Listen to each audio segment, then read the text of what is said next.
Bonjour à tous, aujourd'hui nous faisons un parcours dans le centre-ville de Brest. Dans cette balade historique et architecturale, nous allons parler de remparts, de navires, de tramways et de bâtiments d'avant-guerre. Si, ça existe aussi à Brest. Dans un instant, nous allons retrouver Christine Berthoud-Ballot pour nous parler de la gare et de ses environs.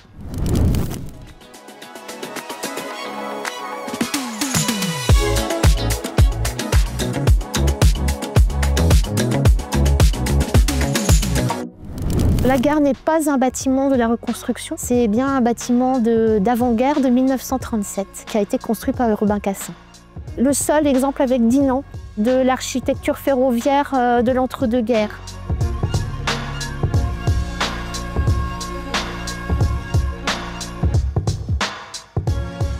Ce n'est qu'à partir de 1893 qu'il y a une deuxième gare pour des chemins de fer départementaux. C'est deux voies qui partent de Brest, donc qui vont jusqu'à Ploudalmézeau, puis à Port-Salle, et puis de Lagnélis, puis à la Berverac. C'est ce qu'on appelle le train patate, parce qu'il y avait des marchandises. Il y a une bonne partie du BHNS qui suit le circuit du train patate.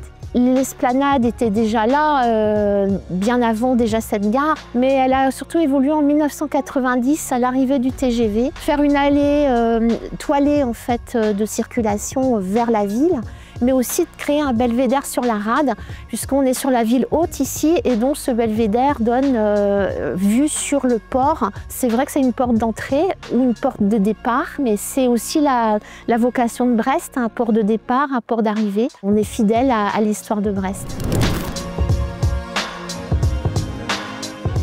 Cet hôtel de ville est un des bâtiments reconstruits de la ville nouvelle, en fait, par un architecte qui s'appelle Maurice Léon Génin.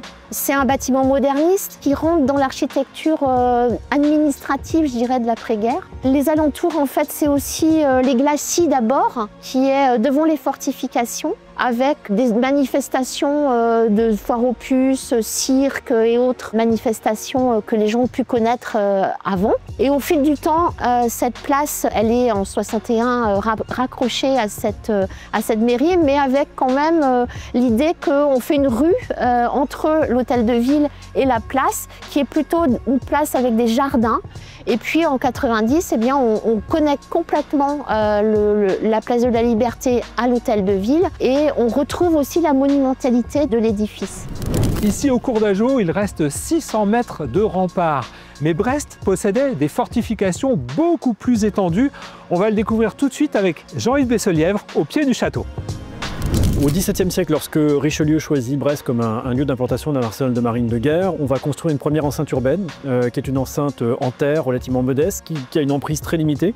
Et puis, fin XVIIe, quand vraiment l'activité de l'arsenal s'est développée, il est nécessaire de construire une véritable enceinte. C'est Vauban qui va l'achever. Et c'est le moment où on va réunir les paroisses de Recouvrance et de Brest pour faire une seule paroisse. Et on va construire cette enceinte qui va être d'une ampleur beaucoup plus importante. Quand on construit une place forte à l'époque, on construit une enceinte, mais également un plan d'urbanisme. L'idée en fait c'est de structurer l'habitat dans la ville, de permettre d'avoir des axes et des rues qui soient rectilignes, qui rejoignent les différents points de défense pour que les troupes puissent se répartir rapidement. Et puis on souhaite aussi éviter que l'urbanisme se développe de façon anarchique. L'enceinte de Brest, elle est opérationnelle jusqu'en 1921, à un moment où on estime qu'elle n'a plus de fonction militaire et d'intérêt militaire, donc on la déclasse. Et à partir de là, notamment, une zone qui s'appelle le glacis et qui se trouve devant l'enceinte, sur laquelle on ne pouvait rien construire, devient une zone de construction possible. Après la Seconde Guerre mondiale, au moment où on reconstruit la ville, ces zones de glacis vont permettre de faire passer des boulevards, des avenues, et de faire finalement circuler la voiture autour du centre historique sur des axes qui sont complètement dégagés. L'essentiel des remparts ont été finalement arasés et basculés dans les anciens fossés au moment de la reconstruction, mais il en reste des éléments significatifs comme la portion de rempart qui se trouve au bas du cours d'Ageau, qui fait 600 mètres avec 2 bastions et demi.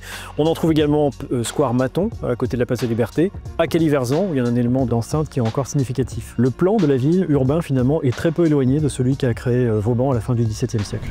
On quitte les remparts de Brest et on se dirige vers deux équipements structurants du centre-ville, l'UBO avec le site de Victor Ségalin et l'hôpital Morvan. On va parler de l'histoire de ces deux bâtiments avec Hélène Martin-Brelot.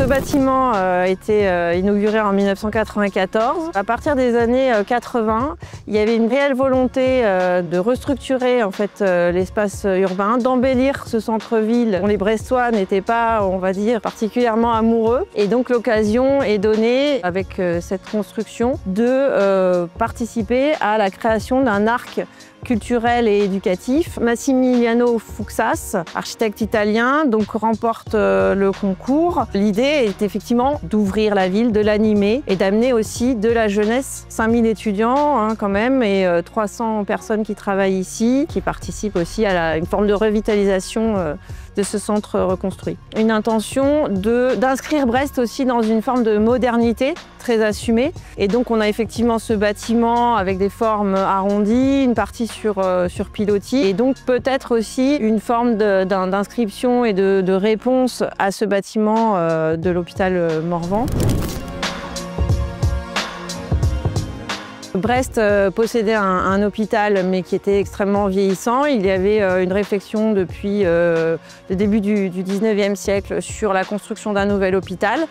Le premier emplacement était pensé à Saint-Marc. Finalement, c'est sur l'emplacement du fort des Fédérés que s'est fait la construction de l'hôpital Morvan tel qu'on le connaît aujourd'hui. Donc, il y a eu un concours d'architecture en 1932 qui a été remporté par les architectes Raymond Gravreau et Raymond Lopez, qui étaient de jeunes architectes. La construction ne s'est faite qu'en 1937. L'hôpital a été successivement occupé, comme on le sait, par notamment les Allemands pendant la Seconde Guerre mondiale. L'hôpital n'a été utilisé comme tel que vers la fin des années 40. L'hôpital est construit sur une parcelle qui est rectangulaire et qui se termine en biais. Raymond Lopez, qui était également urbaniste, a tiré complètement profit de la topographie très particulière du site. On a vraiment là deux monuments, on peut dire, qui révèlent chacun une forme de modernité, voulue aussi par les élus brestois à différentes époques, les années 30 pour l'hôpital Morvan et les années 90 pour la fac des lettres. Merci beaucoup de nous avoir suivis dans ce parcours architectural et historique dans le centre-ville de Brest. On se retrouve très prochainement pour une nouvelle balade dans un autre quartier de la ville.